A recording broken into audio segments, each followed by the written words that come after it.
एकीकडे शिक्षणाची सर्व साधनं, सर्व सुविधा, अभ्यास, ट्यूशन, अकॅडमी यांचा मारा असूनही अनेक उमेदवार स्पर्धा परीक्षेत अपयशी ठरताना दिसतात.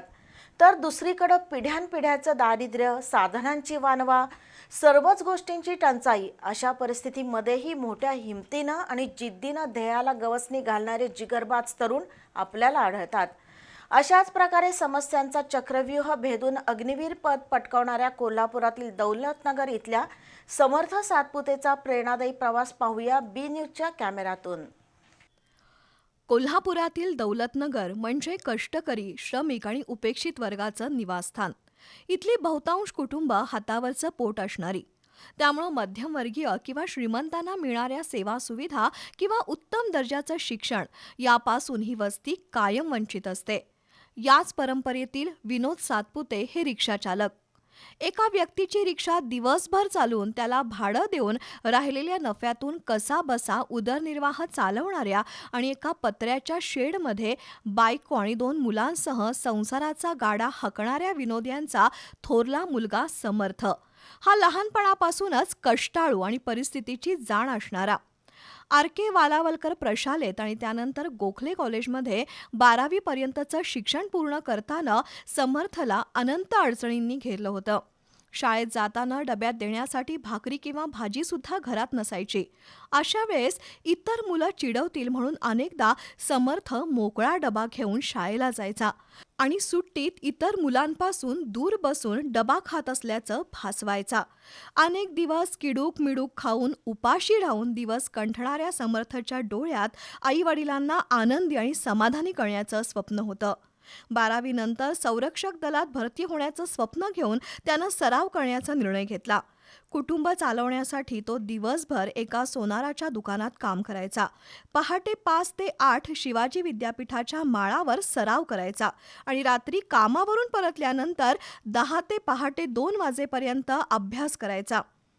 पैसे जवळ नसल्यामुळं कोणतीही अकॅडमी नाही, कसलीही शैक्षणिक साधनं नाहीत.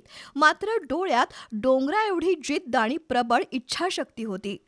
दरम्यान त्याची परिस्थिती पाहून सुधाकर चव्हाण यांनी त्याला प्रशिक्षण दिलं. अर्जुन मेळेनवर यांनी मार्गदर्शन केलं. इतर सर्व अभ्यास एकलव्याप्रमाणे स्वतः करून समर्थनं मोठ्या जिद्दीनं 18व्या वर्षी सैन्य दलाची परीक्षा दिली. मात्र काही गुण कमी पडल्यानं त्याला अपयश आलं. पण थांबेल, हार मानेन, खचेल तो समर्थ कसला. पुन्हा नव्या जिद्दीनं, नव्या जोमानं समर्थनं सरावाचा श्रीगणेशा केला. वर्षभर प्रचंड मेहनत घेतली आणि नोव्हेंबर 2025च्या अग्निवीरच्या भरती प्रक्रियेत पूर्ण आत्मविश्वासानं तो उतरला. यावेळी त्याचे परिश्रम आणि त्याच्या सरावानं त्याला साथ दिली आणि 13 जानेवारीला त्याच्या मोबाईलवर अग्निवीर म्हणून निवड झाल्याचा संदेश आला. समर्थनं ही बाब आपल्या कुटुंबियांना सांगितली आणि पत्र्याचं घर आनंदानं नाहून निघालं. गल्लीवाले, शेजारी, पाजारी, कुटुंबीय, नातेवाईक सर्वांनीच समर्थला शुभेच्छा देत त्याच्यावर अभिनंदनाचा वर्षाव केला. पिढ्यानपिढ्यांचं दारिद्र्य आणि उपेक्षा संपवत चिरंजीव समर्थनं मिळवलेलं यश पाहून त्याचे वडील यांच्या अश्रूंचा बांध फुटला.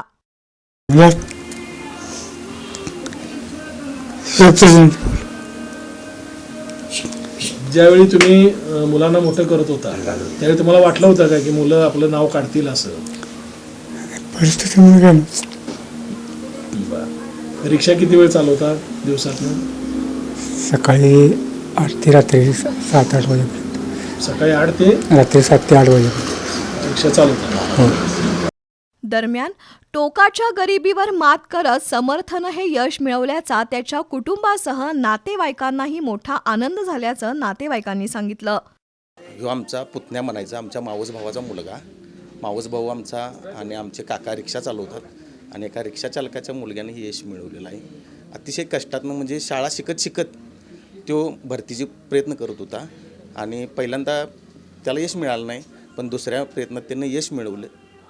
समर्थला पेढा भरवताना नातेवाईकांसह सर्वांच्याच डोळ्यात आनंदाश्रू होते.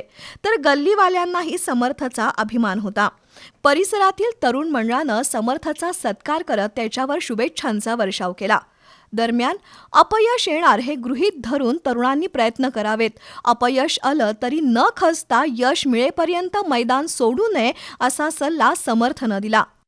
प्रयत्न एकसारखं करत राहावे आणि मैदान सोडायचं नाही. किती हार जीत होत राहत्या पण एक ना एक दिवस त्याचं आपलं फळ मिळणारच. म्हणून जोपर्यंत होत नाही तोपर्यंत कष्ट करत राहायचं. एकदा हार झाली म्हणून सोडायचं नाही, परत एक करत राहायचं. प्रश्न कधी ना कधी तर फळ मिळते. अहिल्यानगरमध्ये होणाऱ्या प्रशिक्षणासाठी आज समर्थ सातपुते रवाना झाला. अत्यंत प्रतिकूल परिस्थितीत समर्थनं मिळवलेलं यश नव्या पिढीतील तरुणाईसाठी दिशादर्शक उदाहरण ठरलंय. जो तूफानों में पलते जा रहे हैं, जो तूफानों में पलते जा रहे हैं, वही दुनिया बदलते जा रहे हैं. या काव्यपंक्तीप्रमाणे समर्थनं आपल्या आयुष्यामध्ये आलेल्या अनंत अडचणी, अनेक समस्या या सगळ्यांच्यावर मात करत अग्निवीर पदापर्यंत झेप घेतलेली आहे. आणि त्यानं इतर सगळ्या मुलांना हा संदेश दिलेला आहे की तुमची परिस्थिती कशी असेल, अडचणी किती असतील, गरिबी किती असेल, पण तुम्ही जर एकदा मनामध्ये ध्येय ठरवलं आणि त्या ध्येयाच्या दृष्टीनं सातत्यानं तुम्ही जर वाटचाल केली तर निश्चितपणे तूच आहेस तुझ्या जीवनाचा शिल्पकार. हे सद्गुरू वामनराव पैंचं वाक्य खरं व्हायला वेळ लागणार नाही. समर्थनं आपल्या कृतीतनं हे नव्या पिढीला दाखवून दिलेलं आहे, यात शंका नाही. बी न्यूजसाठी कॅमेरामन प्रशांत आयरेकरसह ताज मुल्लानी.